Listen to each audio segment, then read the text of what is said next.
Carolyn Dube here. What's the play for today?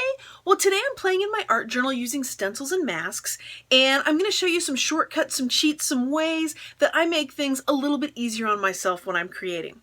I'm going to be using my two newest stencils from Stencil Girl. The first one called Learning to Dance, and the second one called The Dance of This Life. Now this one includes all of the masks for the people.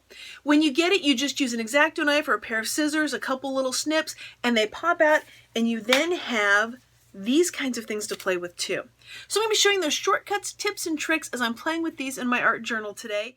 So here's the art journal page that I started with. The pink I did months ago because I'm a careful planner, and when I was cleaning off my jelly plate randomly onto this art journal page, I knew precisely at this moment, many months in the future, that I would be using it for this.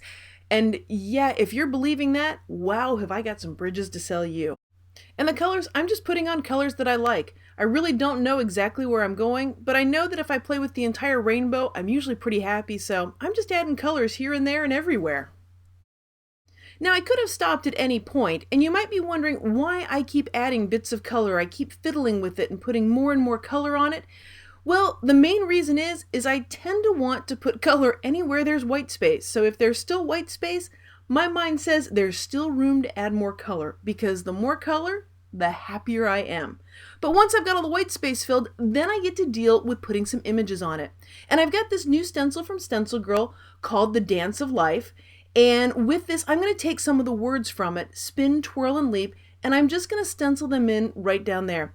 I'm using a heavy-bodied paint, which basically means a thicker paint, and I'm using a small amount of it on a cosmetic sponge, and I'm trying to pounce up and down.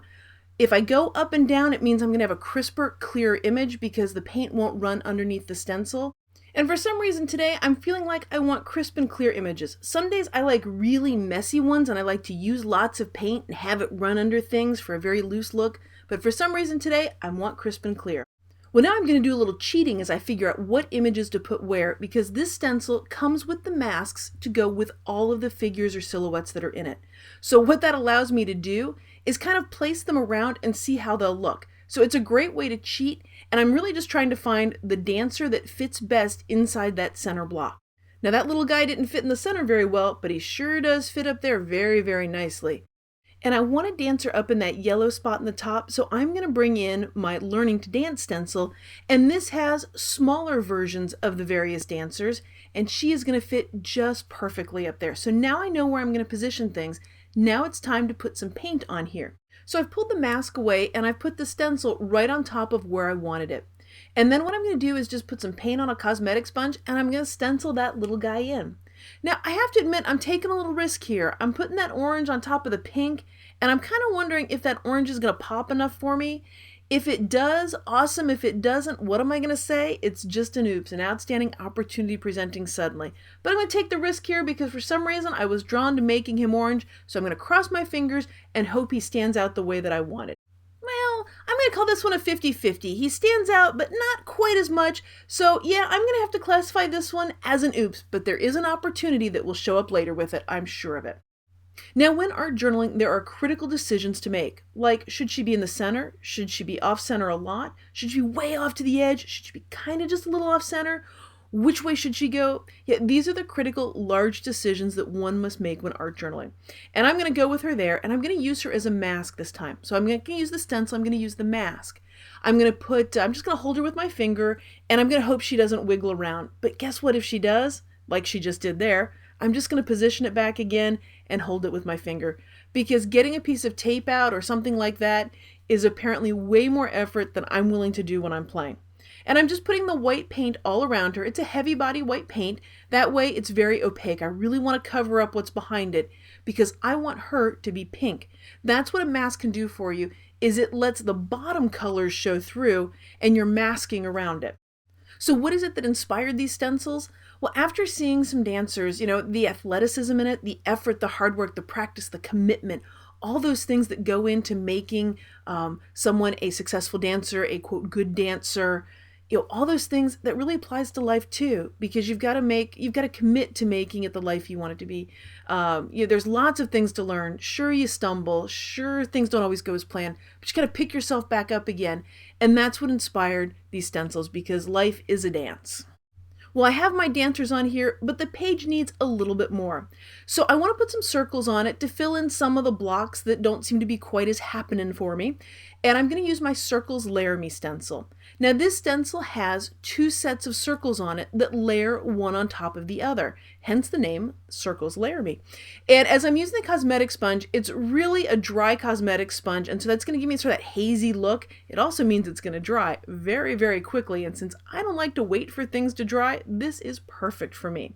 So now what I'm going to do is take the smaller circles and I'm going to line them up on top, and then I'm going to bring in another color. And what it's going to look like is that I very carefully and precisely positioned all these circles on all those dots. But I'm not that patient. I need it to just be done. And so that's why I created that stencil, because, well, it just makes it easier. Well, as long as I've got the stencil out, I might as well start putting some of these circles in a few other places too. So I'm going to put just a little itty bitty row of them right here along the words spin, twirl, and leap. And by the way, feel free when you're art journaling to turn that art journal so it's totally comfortable for you. So whether you're a right-handed person or left-handed, turn things around so that it's most comfortable for how you want to stencil. And just a little hint of the circles there, not a whole lot, going very, very subtle for some reason. I'm feeling the subtle vibe all of a sudden. But I want to put even more dots. And remember that guy that didn't really pop out because of the orange? I want to make him pop with some circles. And this is where having the mask is another great way to cheat, because I am just going to put that right on top of him. So he'll be protected when I come in with the circles, and it'll look like I so very carefully stenciled right up to him when I so didn't. And so the mask is covering the orange, so that's protecting it. Then as I bring in, and I've got to decide which color I want, I think I'm going to go white. And I'm just going to stencil right up to him, because he's protected, and it's going to look like I was so careful. And well, if you've seen many of my videos, you do know that I'm really not that careful, that I had to have found some kind of shortcut or cheat to do that, and the masks are the thing that allow me to do that.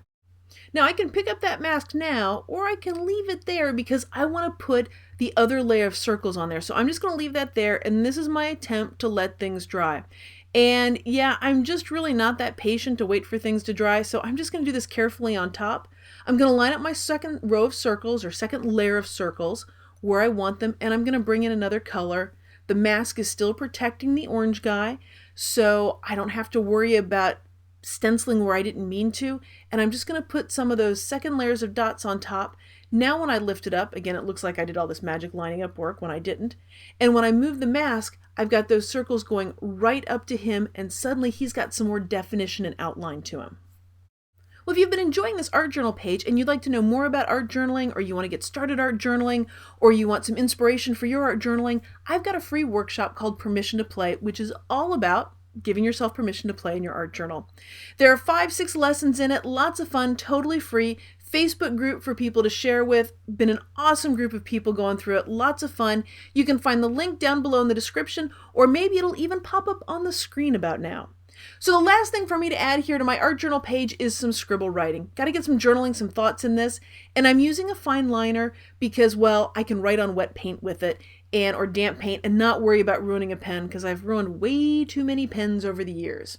And if you'd like to know more about fine liners, I also have a video for that, and I'll have a link down below in the description. Well, thanks for joining me for today's video. If you've enjoyed it, give it a thumbs up. And if you know somebody that you think would enjoy this video, I'd be very grateful if you shared it with them. And of course, if you'd like to see more of my videos, hit that subscribe button and you'll never miss when I have a new video out. And yes, there's even more. Over on my blog at acolorfuljourney.com, there's all sorts of things going on over there. Lots of blog posts, of course, as well as my newsletter that always has free goodies and sparks of artspiration in them. Well, thank you for being a part of this colorful journey.